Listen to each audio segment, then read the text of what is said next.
যখন আওয়ামী লীগ নিষিদ্ধ করার কথা বলে সেটির বিপক্ষে যে বিএনপির যে অবস্থান, সেটির জন্য তাদেরকে ধন্যবাদ জানাই।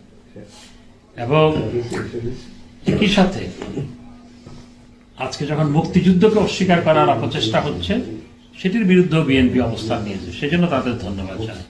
তো সারা দেশে আমাদের নেতাকর্মীদের বিরুদ্ধে তাদের নেতাকর্মীরা যে কাজগুলো করেছে, এখনো করে যাচ্ছে, সেটি অবশ্যই বিএনপিকে দমন করতে হবে।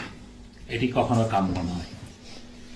আমি বিভিন্ন মিডিয়ার সাক্ষাৎকারে আমাকে অনেকে জিজ্ঞেস করেছে যে আপনারা কি প্রয়োজন হলে, বিএনপি যদি বলে আপনারা যদি প্রয়োজন হলে গণতন্ত্রের জন্য একসাথে কাজ করবেন কিনা। রাজনীতিতে শেষ কথা বলতে কোনো কিছু নয়। আমরা গণতন্ত্র রক্ষার জন্য আমরা যে কোনো গণতান্ত্রিক রাজনৈতিক দলের সাথে আমরা কাজ করতে আগ্রহী। আমরা 2006 সালে আন্দোলন করে বিএনপির বিরুদ্ধে আন্দোলন করেছিলাম। 2006 সালে আন্দোলন করে বিএনপিকে ক্ষমতা থেকে বিদায় নিতে হয়েছিল। এক বছর পর 2007 সালে আমরা বিএনপি সহ একত্রিত হয়ে তৎকালীন যে অস্বাভাবিক সরকার, আজকের মতো তখন আরেকটা সরকার ছিল, সেই সরকারের বিরুদ্ধে বিএনপি সহ একযোগে আন্দোলন করেছিল ঐক্যবদ্ধভাবে। সুতরাং আমাদের দেশে সেই উদাহরণ আছে। তো আজকে আমি মনে করি যে অনেকে বলে আওয়ামী লীগের কি হবে। আওয়ামী লীগ বাংলাদেশে অর্ধেকের মতো মানুষ আওয়ামী লীগ সমর্থন করে। আজকের মধ্যে জাতীয় ঐক্য, আওয়ামী লীগকে বাদ দিয়ে কিসের জাতীয় ঐক্য? দেশের 40-50% মানুষ যেই দলকে সমর্থন করে, যেই দল স্বাধীনতা সংগ্রামের নেতৃত্ব দিয়েছে, সেই দলকে বাদ দিয়ে কিসের জাতীয় ঐক্য? এটা তো জাতিকে বিভক্ত করা। আওয়ামী লীগকে বাদ দিয়ে জাতীয় ঐক্যের কথা বলা মানে হচ্ছে আওয়ামী লীগকে জাতিকে বিভক্ত করা।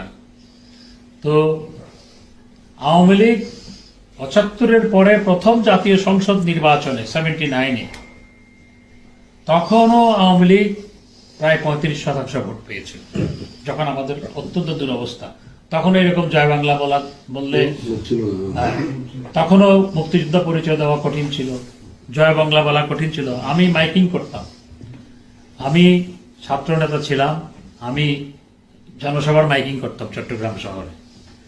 যখন মাইকিং করতাম মাঝে মধ্যে বঙ্গবন্ধুর সাথে মার্চের ভাষণ লাগিয়ে দিতাম মোড়ে গিয়ে, এবং তখন মানুষ জমে যেত। 78-79 সালে আমি জনসভার মাইকিং করেছি, বহু জনসভা। যাই হোক, আজকে আওয়ামী লীগকে বাদ দিয়ে কোনো জাতীয় করতে পারে না। সেই জন্য যারা এই ধরনের উৎপট কথাগুলো বলে, আওয়ামী লীগ ফিনিক্স পাখির মতো, আওয়ামী লীগ কখনো নিঃশেষ হবে না। আওয়ামী লীগ স্বমহিমায় ইনশাআল্লাহ বাংলাদেশের রাজনীতিতে অবশ্যই ফিরে। শেখ হাসিনা তার মনোবল চাঙ্গা আছে, সবার সাথে তিনি যোগাযোগ রক্ষা করছেন। আপনাদের উদ্দেশ্যেও তিনি বক্তব্য রেখেছেন ইতিপূর্বে, আজকেও একটু আগে তিনি কথা বলেছিলেন। তিনি অবশ্য জানেন না যে আমরা আজকে এখানে একত্রিত হয়েছি, তাকে জানানো হবে। এবং তিনিও, জননেত্রী শেখ হাসিনাকে ফেসিস্ট বলা হয়।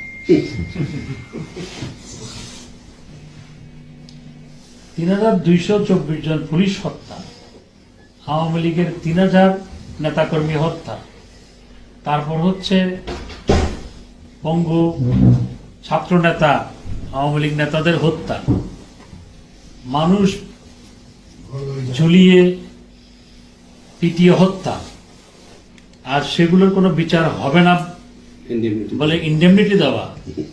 কোনটা আসলে কে ফ্যাসিস্ট? এর একটি বড় প্রশ্ন। কে জালেম, সেটি একটি বড় প্রশ্ন। অধিকাংশ অর্থই জানে না, শুধু শুনছে। তো আজকে এই জন্য জননেত্রী শেখ হাসিনা কোনোভাবেই ফ্যাসিস্ট নয়। জননেত্রী শেখ হাসিনা যদি মনে করতেন তাহলে আরো ক্ষমতায় থাকতে পারতেন, হয়তো আরো অনেক বেশি মানুষ মারা যেত। আমার সময় দুপুর 12টায় ওনার সাথে কথা হয় 5 তারিখ।